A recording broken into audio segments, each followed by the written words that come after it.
আজ টপিকস হচ্ছে 10-এর একটা গুরুত্বপূর্ণ ম্যাথ, এটা পরীক্ষায় আসবে এনটিপিসি। বলছে 120 মিটার লংয়ের train running at a speed 90 কিমি/আওয়ার, it will be cross railway platform 230 metre long. যদি কোনো প্ল্যাটফর্মের দৈর্ঘ্যকে অতিক্রম করে তখন আমরা ট্রেনের নিজের দৈর্ঘ্য প্লাস প্ল্যাটফর্মের দৈর্ঘ্য যোগ করে দেবো। প্ল্যাটফর্ম কত করে যোগ হয়ে যাবে। এটা ডিস্টেন্স, টাইম চেয়েছে, time equals to distance by speed. এটা কিন্তু মিটারে আছে আর এটা কিমি/আওয়ার আছে।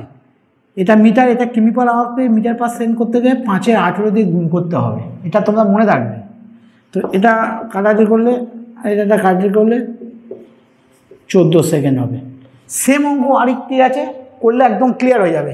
এটা বলছে 240 মিটার লংয়ের ট্রেন 300 মিটার প্ল্যাটফর্ম, তাহলে 240 প্লাস 300 যোগ করলে কত হবে 540 মিটার। তাকে 27 সেকেন্ডে অতিক্রম করছে, তাহলে স্পিড চেয়েছে, এটা টাইম চেয়েছে, এটা স্পিড চেয়েছে। Speed equal to distance by time.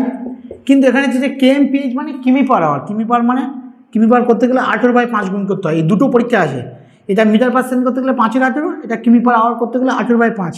এটা কাটাকাটি করলে 72 কিমি/আওয়ার অ্যান্সার হবে।